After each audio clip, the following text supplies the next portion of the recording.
ये कहानी है कश्मीर के डल लेक में बसने वाली एक लड़की की, जिसका नाम सना था।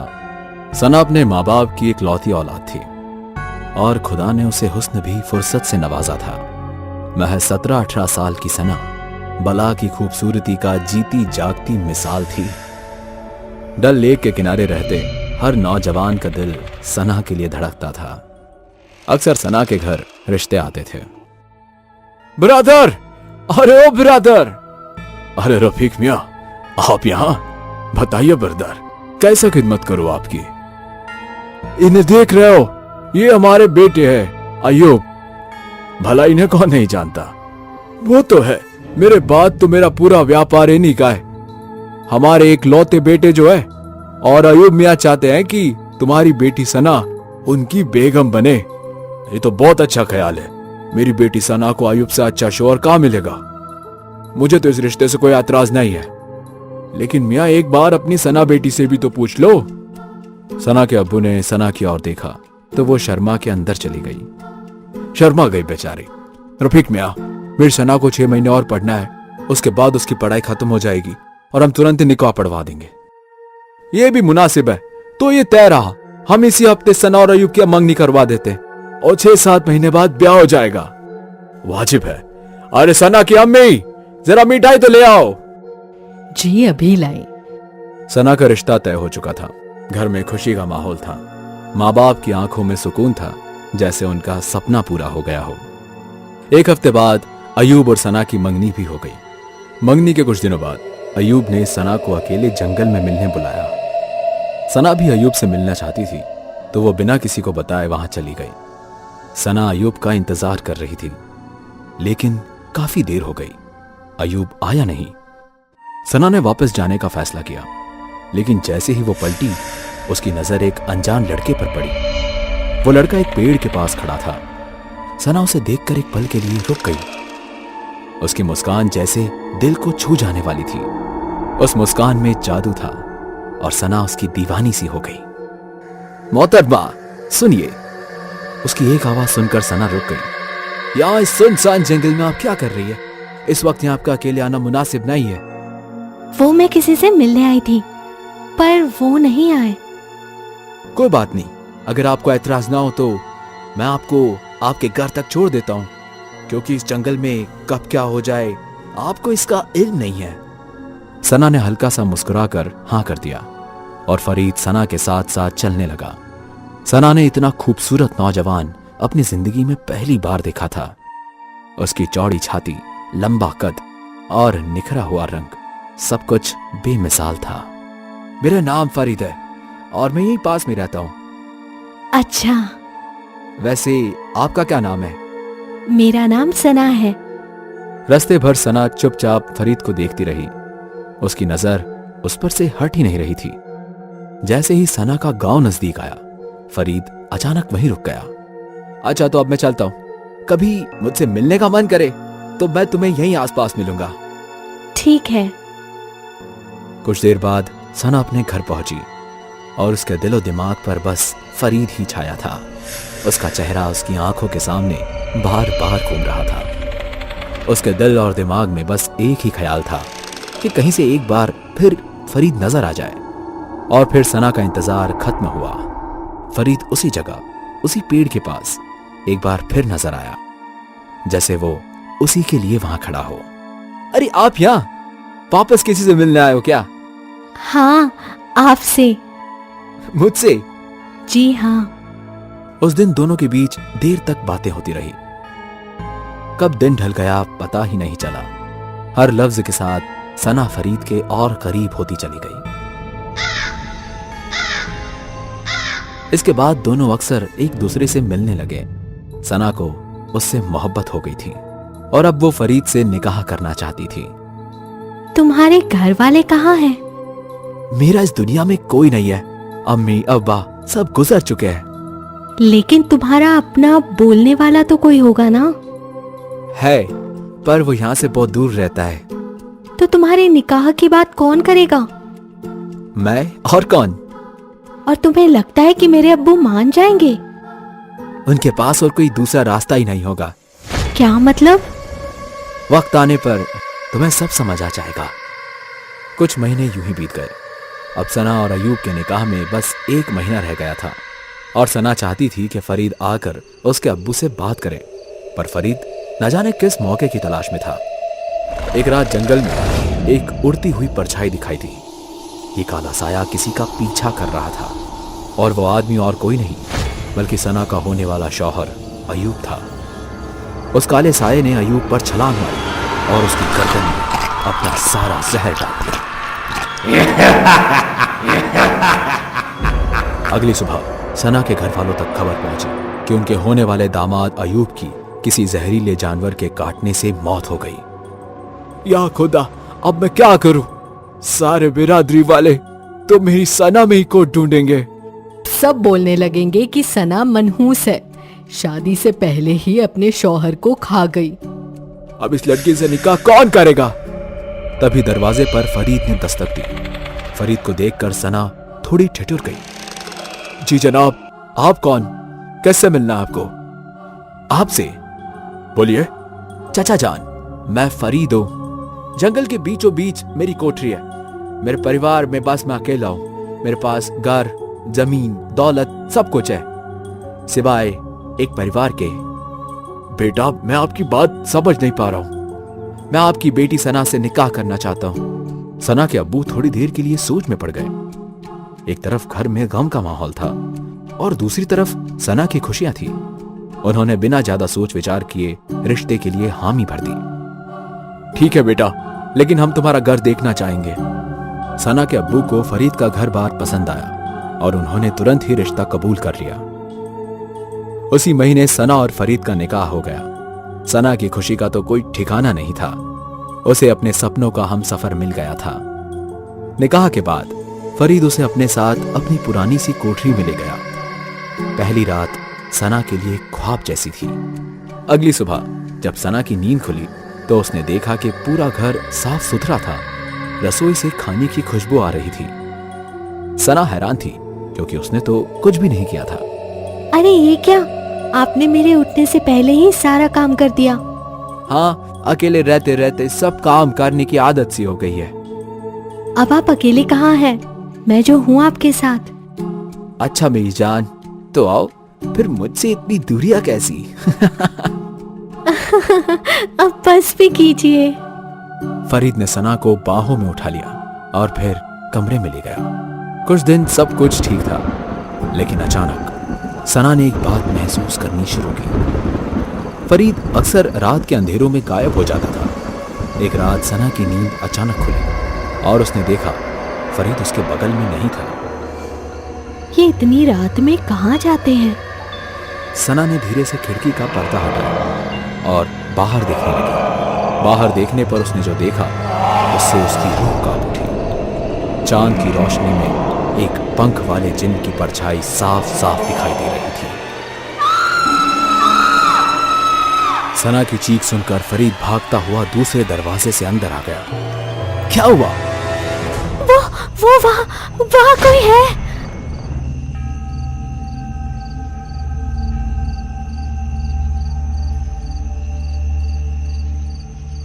कोई नहीं है वहां। तुम्हें कोई वहम हुआ है? वहाँ सचमुच में कोई था जिसके बड़े बड़े पंख नजर आ रहे थे। सना, कोई नहीं है वहां। चलो मेरे साथ, तुम्हें आराम की सख्त जरूरत है। फरीद सना को सोने के लिए कहता है, लेकिन सना की आंखों के सामने से वो डरावना मंजर जा ही नहीं रहा था। उसके बाद सना ने फिर कभी रात के वक्त बाहर देखने की हिम्मत नहीं की।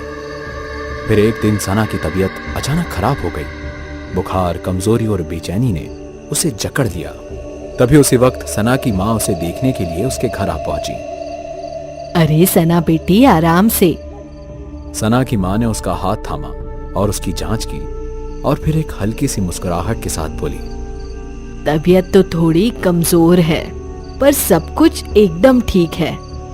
घर में किलकारियां गूंजने वाली है। सना, तू पेट से है। ये सुनते ही सना और फरीद दोनों के चेहरों पर मुस्कान आ गई और तब से सना की माँ अक्सर सना को देखने आया करती थी। अब 7 महीने बीत चुके थे। फरीद मियाँ, मैं सोच रही थी कि सना को अपने घर ले जाऊं। वहां उसकी अच्छे से देखभाल होगी और बच्चा पैदा करने में आसानी भी होगी। नहीं, कोई जरूरत नहीं है। फरीद का ये मिजाज पहली बार देखा था। मेरा मतलब है कि मेरी अम्मी की ख्वाहिश थी कि उनका पहला वारिस इस घर में पैदा हो, तो मैं चाहता हूं कि हमारा बच्चा यहीं पैदा हो। ठीक है बेटा, जैसा आपको सही लगे, पर किसी भी चीज की जरूरत पड़े तो हमसे बेझिझक कह देना। अब मैं चलती हूँ। फरीद का बदला स्वभाव देखकर सना की अम्मी को अजीब लगा, लेकिन फिर उन्होंने इस बात पर ज्यादा ध्यान नहीं दिया। ऐसे ही कई दिन बीतकर अचानक सना के पेट में दर्द होने लगा। लगता है अब समय हो गया है। इतनी जल्दी कहाँ? अभी तो 7 ही महीने हुए हैं। पता नहीं फरीद को क्या समझ आया। वो बिना कुछ कहे घर से बाहर चला गया। कुछ देर बाद जब वो लौटा तो उसके साथ एक अजीब सी बूढ़ी औरत थी। उस औरत की पीठ पर गहरी कुबड़ थी। ये कौन है? इनका नाम कलूबा है। ये तुम्हारी मदद के लिए है। क्या मतलब? ये तुम्हारा जच्चा करवाने में मदद करेंगी। अच्छा, तो ये दाहिमा है। पर मैंने आज ही तो बताया था कि बस 7 महीने हुए हैं। देखते हैं। जैसे जैसे रात गहरी होती गई, सना का दर्द भी बढ़ता चला गया और फिर अचानक सना की चीख निकल गई। दर्द इतना था जैसे उसकी रूह उसके जिस्म से अलग होने के लिए तड़प रही हो। मैंने कहा था ना, समय हो गया है। कलूबा, यहाँ आओ, अब आगे काम तुम्हारा है।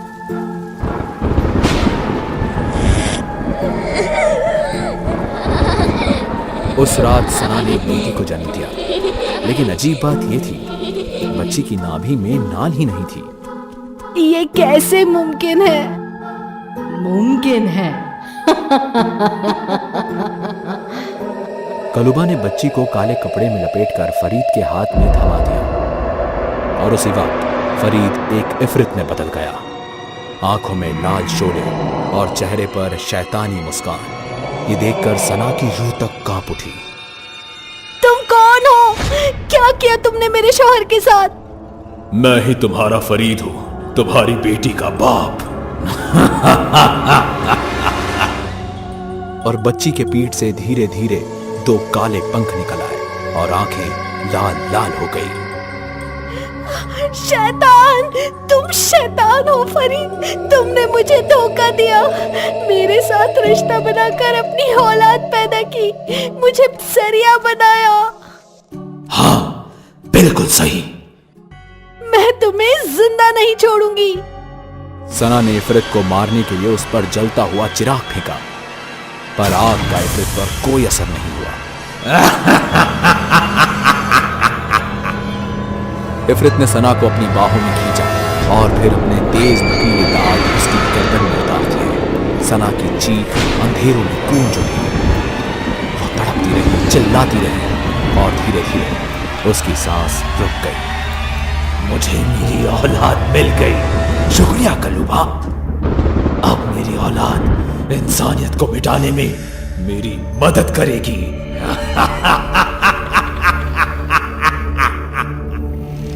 खुश रहो, हमेशा खुश रहो और अपनी नस्ल को आबाद करो। कलूबा एक धुंध भरी हवा के झोंके के साथ अचानक गायब हो गई और इफरित अपनी पंखों वाली बेटी को बाहों में उठाए रात के अंधेरे में आसमां की तरफ उड़ गया। फिर एक दिन जब सना की अम्मी और अब्बू उसका हालचाल पूछने के लिए उसके घर पहुंचे, तो वहां का मंजर देखकर वो हैरान हो गए। वो घर जहां सना रहती थी पूरी तरह खंडहर में बदल चुका था। उन्होंने उधर जाने की हिम्मत की तो उन्हें अपनी बेटी की सड़ी हुई लाश नजर आई। उसके जिस्म को कीड़ों ने खोखला कर दिया था। नहीं।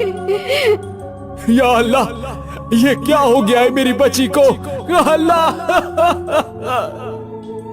जब सना के वालिद ने अपनी बेटी की लाश देखी तो उनका दिल टूट गया।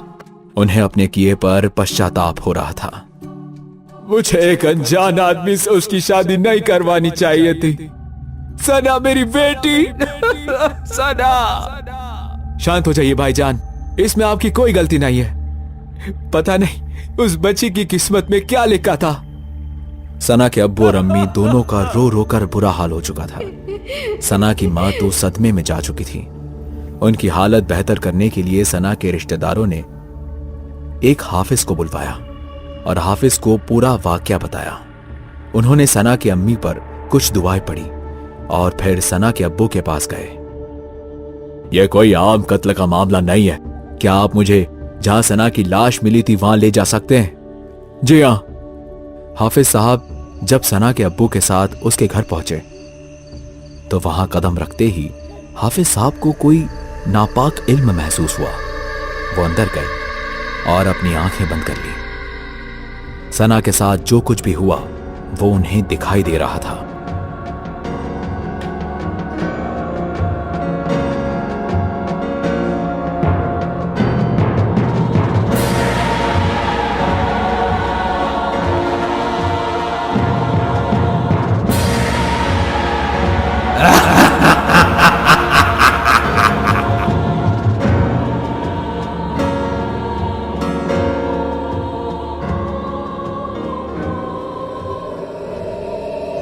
या अल्लाह, बहुत बुरा हुआ है उस मासूम के साथ।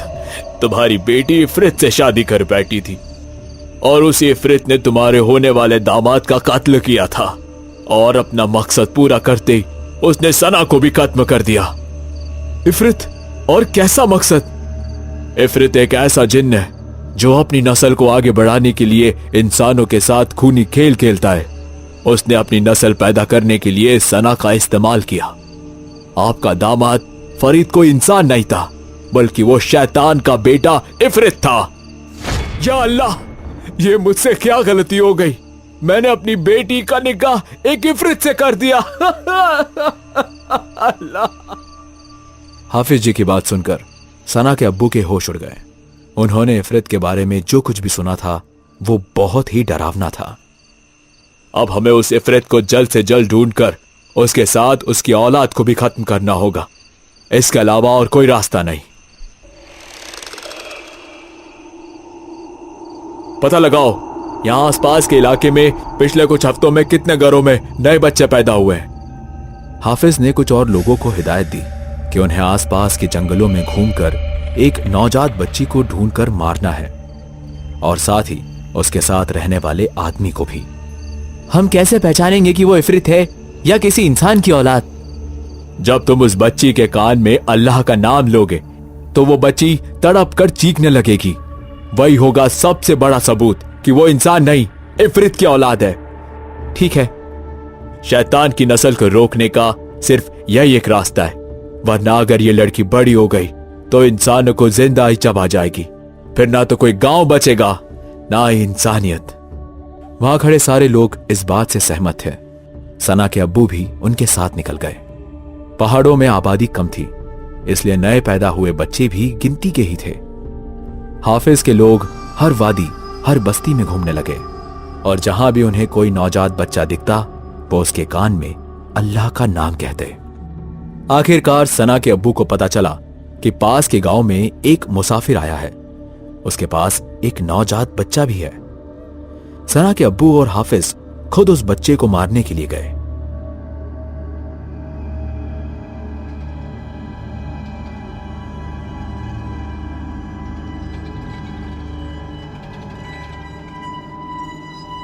सना के अब्बू ने उस बच्चे को गोद में उठाया और उसके कान में अल्लाह का नाम पुकारा और बच्चा रोने लगा।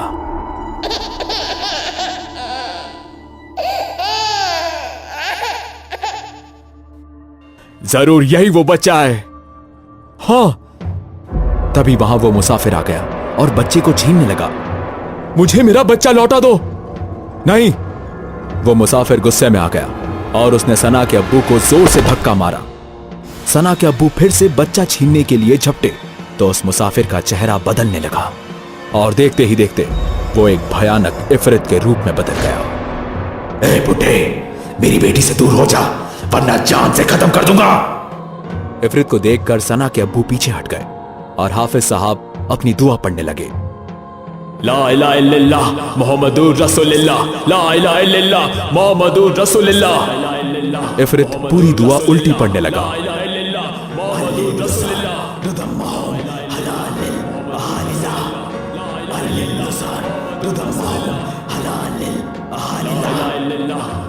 हाफिज साहब की दुआओं का इफरित पर असर होने लगा और अपने कान बंद करने लगा। सना के अब्बू ने बच्चे को छीन लिया और न चाहते हुए भी उन्हें उसी बच्ची को मारना पड़ा।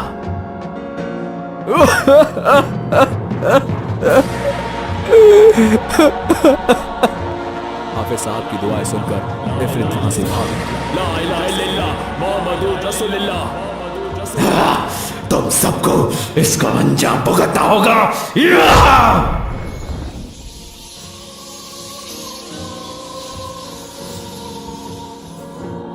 इस बार तो बच गया, लेकिन अगली बार नहीं। खैर, हम कम से कम इस शैतान की औलाद को तो मारने में कामयाब हुए। इससे पहले कि वो इफरित किसी और को फंसाने की कोशिश करे, हमें उसे भी पकड़ना होगा और इस बार उसे जिंदा नहीं छोड़ना है। सना के अब्बू घर आए और रोते रोते सारा वाक्य अपनी बेगम को बताने लगे। मैंने मार दिया, उसे मार दिया, उस शैतान की औलाद को। सबको लग रहा था कि अब सब कुछ ठीक हो चुका है, लेकिन फिर अचानक गांव के लोग एक एक करके लापता होने लगे। सना के अब्बू समझ गए कि यह किसी जानवर का काम नहीं, बल्कि ये उसी इफरित का काम है जो अब इंसानों और जानवरों को अपना शिकार बना रहा है। सना के अब्बू तुरंत दौड़कर हाफिज साहब के पास गए।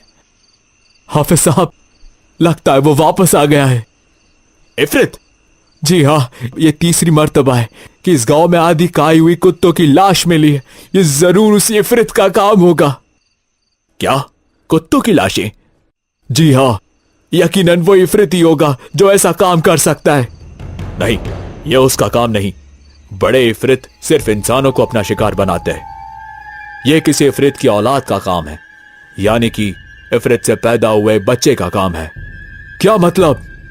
हाफिज साहब ने एक बहुत ही पुरानी किताब निकाली। इस किताब में इफरित के बारे में लिखा था, जिन्नों की दुनिया में अच्छे जिन भी है और बुरे भी, और इन्हीं बुरे जिन्नों में एक है इफरित। इफरित शैतान की औलाद है और वो चाहता है कि पूरी दुनिया पर बस शैतानों का ही राज हो, इसलिए वो अपनी औलाद बढ़ाने का काम करता है। इफरित खूबसूरत लड़कियों को ढूंढते हैं और उनके साथ हम बिस्तर होकर उनसे औलादें पैदा करते हैं। इफरित को हर हफ्ते शिकार चाहिए। बड़े इफरित सिर्फ इंसानों का गोश्त खाते हैं और खून पीते हैं। वहीं छोटे इफरित इतने ताकतवर नहीं होते कि वो किसी इंसान का शिकार कर सके, इसलिए वो कुत्ते, सूअर, हिरण ऐसे कई छोटे जानवरों का शिकार करते हैं और खाने के बाद उस जानवर में अपना जहर छोड़ देते हैं, क्योंकि इनमें जहर की मात्रा ज्यादा होती है। इफरितों में सबसे ज्यादा ताकतवर मादा इफरित होती है और इसलिए वो अपने जिंदगी में कई नौजवानों को फंसाकर 30-40 बच्चे आसानी से पैदा कर लेती है। मादा इफरित की ताकत का सामना करना बहुत मुश्किल है, इसलिए उसे बचपन में ही मार सकते हैं। तो क्या इसका मतलब उस इफरित ने किसी और लड़की को फंसाकर एक और औलाद पैदा कर ली है? हो सकता है, पर अभी सिर्फ 6 महीने बीते, तो ये भी हो सकता है कि ये वही औलाद है जिसे हमें मारना था, सना और इफरित की औलाद। पर उसे तो हमने अपने हाथों से मारा था। हो सकता है इफरित ने हमें धोखा दिया हो और असली औलाद को कहीं और छुपा दिया हो। अब हमें क्या करना चाहिए हाफिज साहब? हमें कुछ लोग चाहिए। हम सभी बच्चों को तो नहीं मार सकते, इसलिए हमें ऐसे लोग चाहिए जो मेरी तरह हाफिज हो, जिन्हें सच दिखता हो। मुझे हाफिजों को बुलाना होगा। जल्दी बुलाइए, इससे पहले कि बहुत देर हो जाए। हाँ। हाफिज साहब ने अपने जान पहचान के 3 हाफिजों को अपने घर बुलाया और आज तक जो भी हुआ सब कुछ बताया। उनमें से एक हाफिज इमरान साहब बोले, बहुत सही, वक्त आने पर आपने हमें इत्तला कर दिया हाफिज साहब। हाल ही में हमने अपने इलाके में एक बूढ़ी औरत को पकड़ा है। यह औरत शैतानी इल्म से ताल्लुक रखती है और शायद इससे हमें इफरित की जानकारी मिल सके। इमरान साहब, हमें देर नहीं करनी चाहिए, हम आज ही उस औरत के पास जाएंगे। इमरान साहब सबको एक कोठरी में ले गए। इस कोठरी में अंधेरा ही अंधेरा था। जब वो लोग अंदर पहुंचे तो उन्हें भेड़ियों की आवाज तो आ रही थी, लेकिन चौंकाने वाली बात यह थी कि वहां वो औरत नजर नहीं आ रही थी, बल्कि उसके बदले कोई और लड़की वहां बंधी हुई थी। कहाँ है वो बुढ़िया? चाचा, वो बुढ़िया मुझे यहाँ बांधकर भाग गई। क्या तुम यहाँ कैसे आए वाहिदा? मैं आपको ढूंढते आई थी। इमरान वाहिदा की बेड़िया खोलने ही वाला था कि हाफिज साहब ने उसे रोक लिया। रुको, उसके करीब मत जाना। क्या बात है हाफिज साहब, ये वाहिदा नहीं है। और तभी वो नौजवान लड़की एक बूढ़ी औरत में बदल गई। तो तुमने मुझे पहचान लिया। मुझे लगा था कि मैं इसे चकमा देकर फरार होने में कामयाब हो जाऊंगी। इतना आसान नहीं है यहां से छूटना। तो क्या करना होगा मुझे बोल, क्या चाहता है तू? हाफिज साहब ने चुपचाप अपने लोगों को इशारा किया और अगले ही पल एक आदमी कुछ बाल लेकर उस औरत के सामने आया। वो बाल उन लाशों के पास से सबूत के तौर पर बरामद किए गए थे। सबकी निगाहें अब उस औरत पर टिक गई थी, जो अब भी जमीन की तरफ झुकी खामोश बैठी थी। इफ्रित की औलाद, हाँ, हमें बताओ कि ये कहाँ है। अभी तो बहुत छोटी है, कुल 6-7 महीने की ही होगी। उसका जन्म मैंने ही करवाया था अपने इन्हीं हाथों से। कलुबा सना के अब्बू की ओर देखने लगी और एक तीखी नजर से उनको घूरते हुए बोली, सही सोच रहे हो तुम, तुम्हारी ही नवासी है, तुम्हारी बेटी सना की एक लौती औलाद। कहाँ मिलेगी? बता दूं तुम मुझे क्या मिलेगा? आजादी, हमेशा हमेशा के लिए। क्या मैं तुम्हारा यकीन कर सकती हूँ? बेशक। कलुबा फिर से उन बालों को देखने लगी। एक औरत है जो इसका ख्याल रखती है, और उसका बाप, वो तो इस वक्त किसी अंधेरे कोने में अपने अगले शिकार की खोज में है। इसका मतलब ये अकेली है? हाँ, इफ्रित अभी कहीं दूर गया हुआ है। ये बच्ची इस वक्त अकेली है। उसका घर एक पुराने कुएं के पास है, और उस घर के सामने कुछ ही दूरी पर एक मस्जिद है। जैसे ही मस्जिद से अजान की आवाज गूंजती है, ये बच्ची जोर जोर से रोने लगती है। मैं समझ गया कि ये कौन सी मस्जिद है। चलिए। सब पलट रहे होते हैं। मेरी आजादी, वो तुम्हें जरूर मिलेगी। हाफिज ने अपने कंधों पर रखा पश्मीना शॉल कलुबा के सर पर डाल दिया। बिस्मिल्लाहिर्रहमानिर्रहीम। और वो दुआ पढ़ने लगे। उस दुआ से कलुबा के जिस्म में आग लग गई और वो जलने लगी। धोखा, मेरे साथ धोखा हुआ है। उसे जलता छोड़ वो लोग वहां से निकल गए।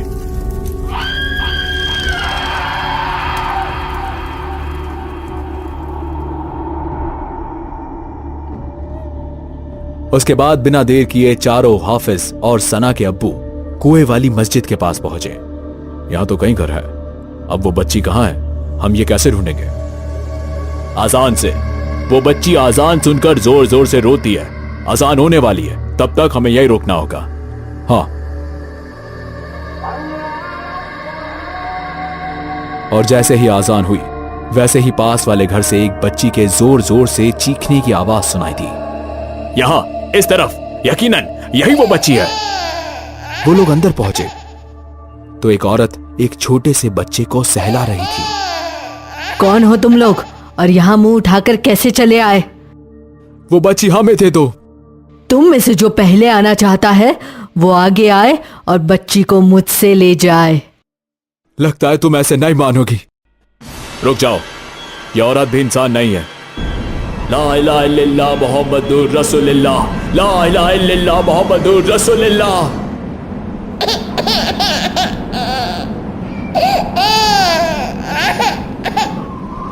हाफिज साहब के लफ्जों को सुनते ही वो औरत का भयानक रूप सामने आया और उसने एक हाफिज पर हमला कर दिया। बंद करो वरना मैं तुम सबको मार डालूंगी। लाओ वो बच्ची मुझे दे दो, नहीं तो तुम्हें जलाकर राख कर दूंगा। नहीं, अगर मैंने इसे तुम्हें दे दिया तो वो मुझे मार देगा। कौन मार देगा? जिसकी ये औलाद है, इफरित। अगर तुम नहीं मानी तो मैं तुम्हें जलाकर खाक कर दूंगा। जल्दी करो।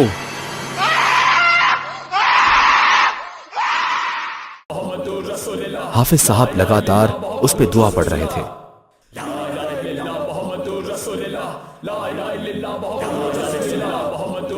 जिसके कारण वो वहीं जलकर खाक हो गई।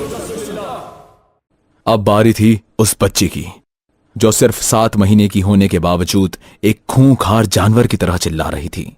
उसकी चीखों में एक शैतानी रूह की दहशत थी। वो इधर उधर भागने की कोशिश कर रही थी, लेकिन चारों तरफ हाफिजों ने उसे घेरा हुआ था। वो बच्ची उन पर हमला कर रही थी, लेकिन जैसे ही हाफिजों के मुंह से दुआ निकलती, वो बच्ची पीछे हट जाती, जैसे रूहानी ताकतों से उसके अंदर का शैतान जल रहा हो। इसका अंत करना होगा। जी।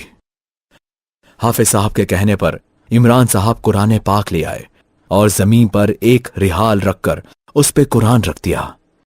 कुरान के खुलते ही पूरे कमरे में रोशनी भर गई और इस रोशनी से इफरित का बच्चा तड़पने लगा।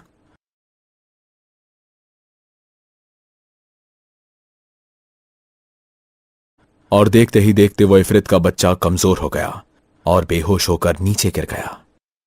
इसे अभी जला देना चाहिए। इफरित आज से नहीं चलते। इसके गले को काटकर आखिरी खून की बूंद तक बह जानी चाहिए, तब जाकर ये इफरित का बच्चा मरेगा। हाफिज साहब ने अपना खंजर निकाला और इफरित के बच्चे की गर्दन पर घुमा दिया और उसके जिस्म से खून बहने लगा। इफरित की बेटी तड़पते हुए उड़ रही थी। उसी वक्त दरवाजा जोर से टूटा। सामने इफरित खड़ा था। तुम लोगों को मैं छोड़ूंगा नहीं। इफरित ने एक हाफिज की गर्दन पकड़कर उसे हवा में उठाकर पटक दिया। तभी बाकी के 3 हाफिज जोर जोर से दुआ पढ़ने लगे।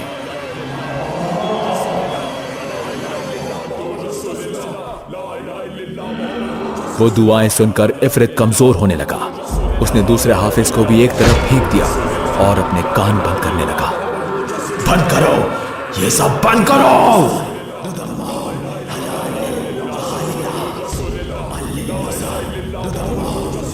दुआ इफरित पर असर कर रही थी। वो कुछ तो बड़बड़ा रहा था। ये क्या बोल रहा है?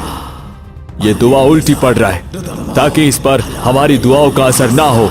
इसे रोकना होगा। सना के अब्बू के हाथ में एक खंजर था। उन्होंने तुरंत उस खंजर से इफरित की जुबान काट दी। कमरे में कुरान पाक की एक रोशनी चमकने लगी, लेकिन तभी इफरित हाफिजों की ओर पूरी तेजी से दौड़ पड़ा। उसने हाफिजों को जोर से टक्कर मारी और सारे हाफिज यहां वहां गिर गए। उसकी जुबान कट गई, खून टपकने लगा, लेकिन वो फिर भी बोलने की कोशिश कर रहा था। अब हाफिजों की दुआ का असर उस पर ज्यादा हो रहा था। वो यहां वहां भागने की कोशिश करने लगा। ला इलाहा इल्लल्लाह मुहम्मदुर रसूलुल्लाह। इफरित की आंख खून से लाल हो चुकी थी। वो कुछ भी करके ये सब रोकना चाहता था और तभी उसने सना के अब्बू की ओर छलांग लगाई और उनकी गर्दन में अपने दांत काट दिए। अब हाफिजों को उससे देखकर डर लग रहा था। एक हाफिज वहां से चुपचाप भाग गया। तभी बड़े हाफिज ने अपने झोले से एक कांच की बोतल निकाली।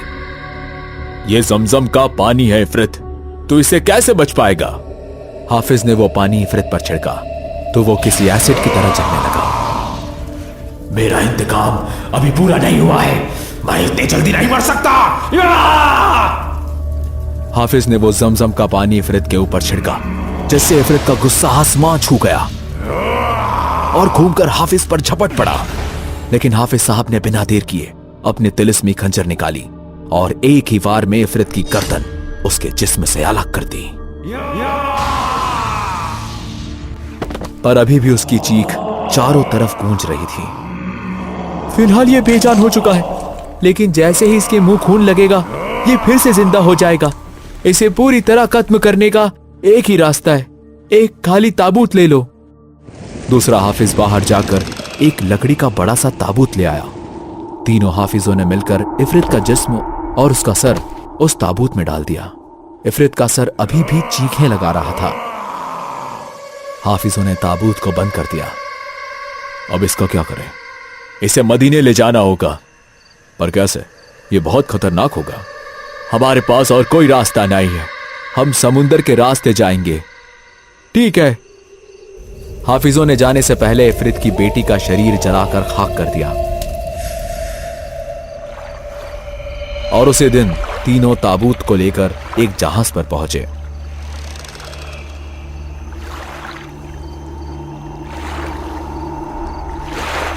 ये क्या है? ये वही है जिसका मैंने तुमसे जिक्र किया था। क्या यह खतरनाक है? हाँ बहुत, लेकिन चिंता मत करो, हम इसके साथ ही मदीने जाएंगे। ठीक है। अगले कई दिनों तक वो जहाज समुंदर में चलता रहा, पर जब मदीना नजदीक आने को था तब अचानक समुंदर में तूफान आने लगा। कप्तान बहुत परेशान था। उसे समझ नहीं आ रहा था कि अचानक ये सब क्या हो रहा है। मौसम में ऐसे बदलाव उसने कभी नहीं देखे थे। समझ नहीं आ रहा है ये सब हो क्या रहा है। मुझे इसका इल्म है कप्तान, तुम फिक्र ना करो। तीनों हाफिजों ने दुआ में हाथ उठाए और अपने परवरदिगार से मदद मांगी। वो लकड़ी का ताबूत जोर जोर से हिल रहा था, पर कुछ देर बाद वो भी शांत हो गया और सारे तूफानी बादल भी छट गए। ये सब क्या था? यह हमें रोकने की कोशिश कर रहा था, पर यह शैतान बेटा इफरित क्या जाने कि अल्लाह अपने बाशिंदों पर करोच तक आने नहीं देता। हम जल्दी ही मदीने पहुंचने वाले, और उसके बाद आप इसे कहाँ ले जाएंगे? अल मस्जिद अल नवाब के पास ही जमीन के अंदर इसे दफना देंगे। क्या फिर ये वापस बाहर निकल सकता है? इतना इसका मौजिज़ा का कि रसूल की बनी हुई उस मस्जिद के आसपास ये अपनी उंगली तक उठा सके। बिल्कुल। कप्तान अब थोड़ी राहत महसूस कर रहा था। उसे यकीन था कि वो लोग सुरक्षित मदीने पहुंच ही जाएंगे। अगली सुबह जहाज मदीने के तट पर था। हाफिजों ने वो ताबूत जमीन पर उतरवाया। शुक्रिया कप्तान, तुमने हमारी बहुत मदद की। शुक्रिया तो उस परवरदिगार का है जो मुझे आपकी खिदमत का मौका मिला। अल्लाह हाफिज। अल्लाह हाफिज।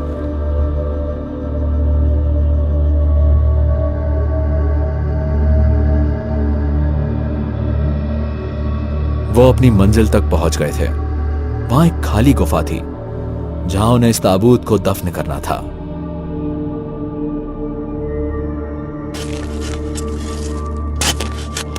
हाफिज साहब, ये कौन सी जगह है?